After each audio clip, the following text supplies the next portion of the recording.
Hey everyone, welcome back to Dolly Cooks. Did you miss me? Been a couple weeks because I was traveling for work, but we are back with some more holiday party food. Today we're gonna be making palmiers, a little more involved than taco dip, okay? But we'll definitely get you invited back to the party. In fact, I have a friend who every time she hosts a party asks me to bring these, so you'll be in good favor with your party hosts if you bring these. Palmiers, little puff pastry bites with filling in them. Sometimes they're called elephant ears just because of the shape. Typically these are like sweet. However, Ina Garten, in her height of her show on Food Network in the 2010s, posted a recipe for sun-dried tomato palmiers. Those are incredible. Go make those too. You basically make a pesto with sun-dried tomatoes, put the filling in the puff pastry, roll it up and cut it. Today, you're really getting like two recipes in one because I'm going to show you the method for making palmiers and we're going to do two different fillings. One is going to be a prosciutto and Parmesan palmier and the other one's going to be a truffled Gouda palmier. Let's get started. So this is one sheet of puff pastry thawed in the fridge overnight. Pepperidge Farm puff pastry comes in about a 9 by 9 square, and I've already rolled it out on a lightly floured board till it's about 13 by 13. You can tell it's not exactly perfect, and that's fine. The first thing I'm going to do for the prosciutto one is lay down some prosciutto, and we want to cover the whole piece of puff pastry.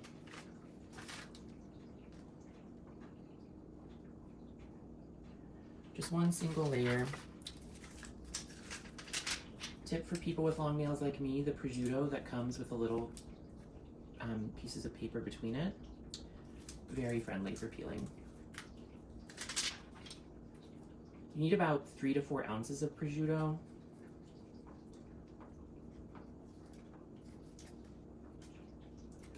And again, you want this to be straight from the fridge too. It's easier to work with when it's cold. When prosciutto gets warm, it becomes very hard to peel and the pieces stick together.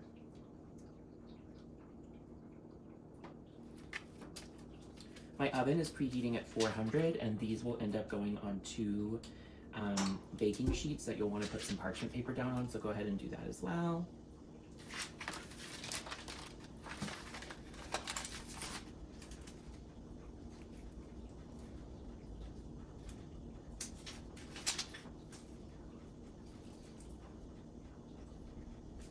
I love prosciutto. If you really want to make an even easier appetizer that doesn't involve the oven, chop up some cantaloupe into long slices, wrap a piece of prosciutto around it. Prosciutto and melon, so good. So, chef's treat with the extra, yum. This layer is covered, we are all good. Just press it down onto our puff pastry. This is 3 ounces of grated Parmigiano Reggiano. You could probably use Pecorino Romano if you want to, just know it's a little saltier and sharper.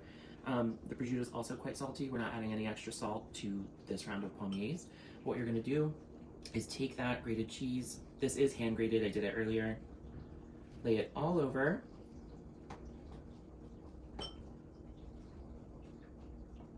The prosciutto. Try and get it as even as you can.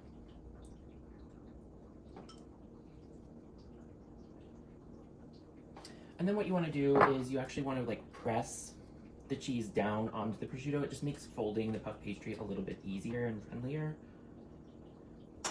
And make sure it's even. If you see some spots that need a little more, move things around a little bit. Okay. Pinch of red pepper flakes on these, optional. I like spice. Not too much, just a little hint.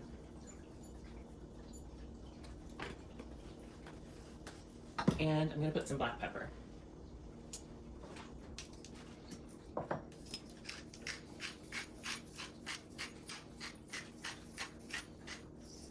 Okay, so now what we're going to do is fold this up. And this is probably the most technical part of making these. It's called a palmier for a reason. It refers to a particular shape, that sort of elephant ear shape. Ina Garten's instructions, which are where I adapted this recipe from the sun-dried tomato one I mentioned, call it folding it like a book. I think if you just watch and read the directions, you'll understand it, but you're gonna take like the first quarter and fold it over, and then you're gonna do the same on the other side. Then you're gonna fold that over again. Try and do them as evenly as you can. And then we're gonna fold these 2 halves over onto one another. And you end up with 6 layers. That's our palmier shape.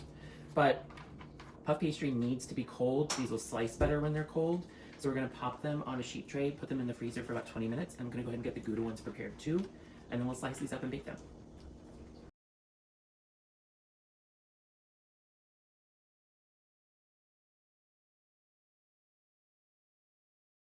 Okay, so now we're ready to work on the truffle Gouda palmiers.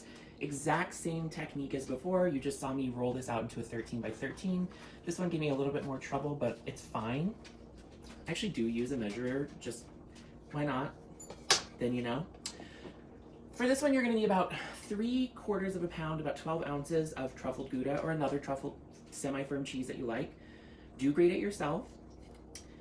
Taste your truffle Gouda because sometimes they have a lot of truffle flavor and sometimes they don't. This one calls itself truffle Gouda, but when I was tasting it, I was like, is the truffle in the room with us? Not really. It's fine. We're gonna use a little bit of truffle oil here and brush that on the puff pastry and then add the cheese on.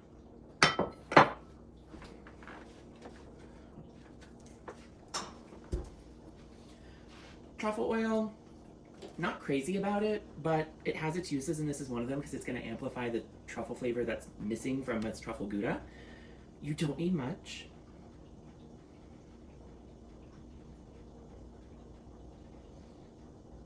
And you don't need this at all if your truffle Gouda has good flavor. This is a new brand to me, and I won't be buying it again. But then just like brush this truffle oil onto the pastry.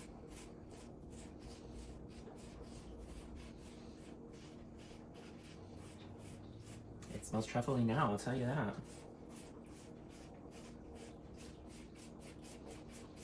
Okay, and same idea here. This one's less simple. I don't need to lay the prosciutto down. I just need to get my cheese all over the puff pastry. Like I mentioned, Ida Garten has another savory palmier recipe. Hers is sun-dried tomato pesto. It's really, really good. Also, that sun-dried tomato pesto is good. You should just make that because it's great on everything. You could, like, obviously the limits are endless here. Like, you could just get store-bought pesto and do, like, straight-up pesto palmiers. Those would be great. I could see Induja being good. I've never done that, though. There's probably a world in which you could make a really spicy one with some, like, Calabrian pepper paste and some cheese. That sounds actually really, really good. All right. We are covered. Now, this one, again, this cheese didn't have a super lot of flavor going on. I am going to sprinkle just a little bit of salt on this one, along with some black pepper.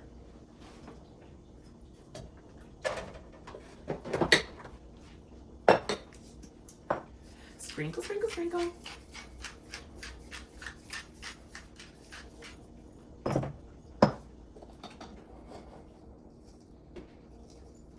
Another sprinkle, sprinkle, sprinkle.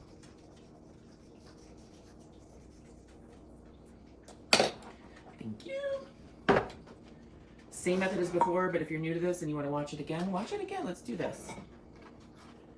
Fold about 1/4 of the way in from half. Pretend those words made sense. Repeat.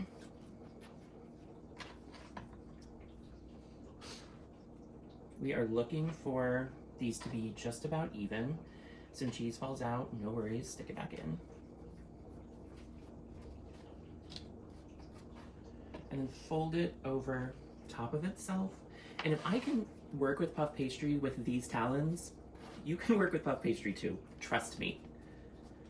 And again, that's it. We have our palmier shape, it's 6 layers. Going to go into the freezer for 15 to 20 minutes. Then we'll slice them up and get these puppies in the oven. Chef's treat.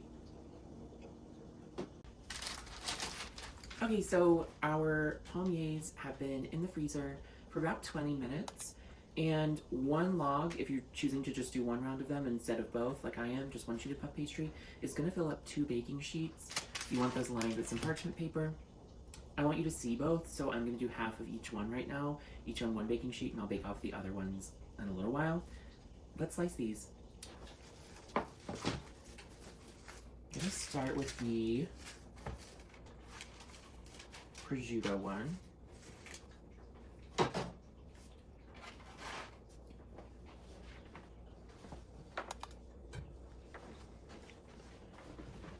And y'all really weren't going to tell me that this headband has been like falling in my face the entire time. Rude. So the first one and the ones on the ends are going to be a little bit ugly. Don't worry about it. You want to cut these between like 1.25 inch thick. And it's best if you do a little bit of like a sawing motion.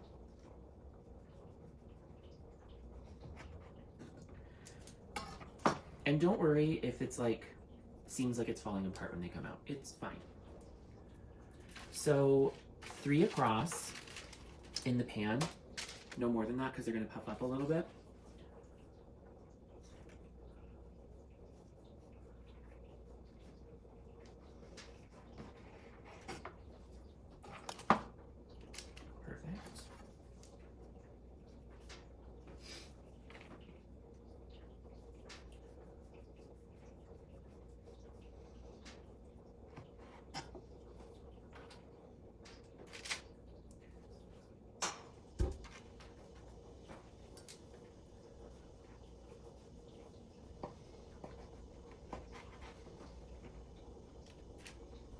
Our prosciutto ones are here. Truffle Gouda is here. 3 across, no more, because they're going to puff up. Now, before they go in the oven, we're going to do them with an egg wash. 1 egg beaten with like a tablespoon of water thrown in.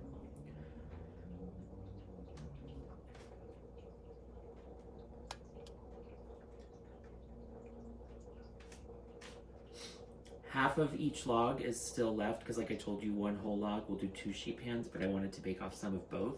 I actually think what I'm going to do is keep those and wrap them up in saran wrap, and I will bake them off later this holiday season.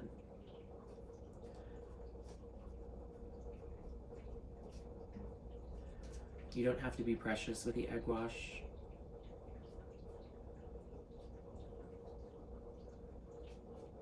Remember, our oven's at 400.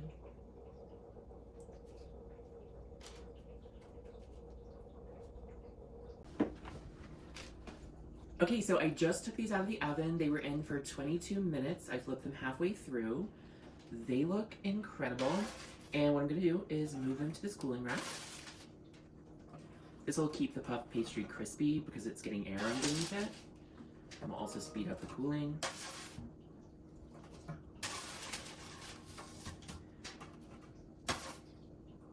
I cannot wait to taste one of these, and I tell you how much I love these.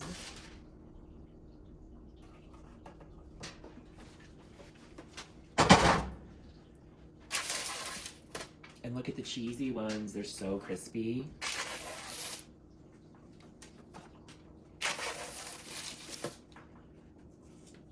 Honestly, maybe I need to go back to the pesto ones though, because I'm thinking about it, and that's like super Christmassy, because you could do like sun-dried tomato and they'd be red, and you could do like traditional pesto and they'd be green, and you'd have red and green ones.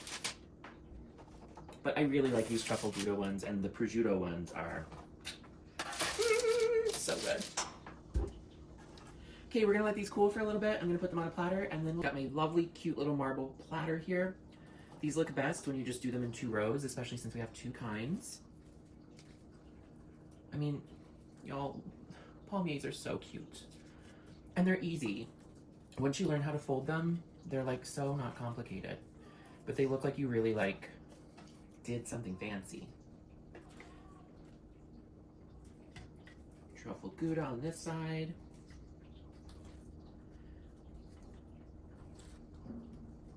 That one's extra crispy, I love.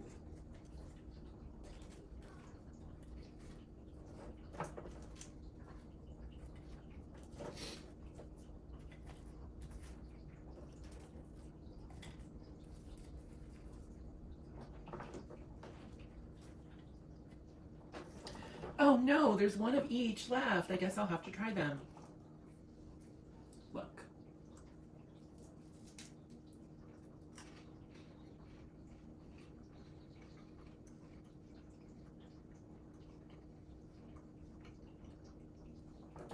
What is amazing about the truffle Gouda ones, the way the cheese crisps while the puff pastry bakes. You get the like frigo moment where you get that just really satisfying like umami crispy cheese. Ooh.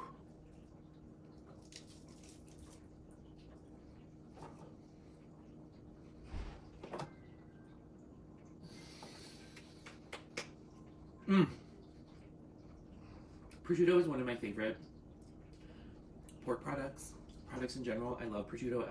I'm a salty girl. So good. Anyway, I'm gonna be eating these. You should make them. These will get you invited back to the party. Happy holidays. See you in the next one.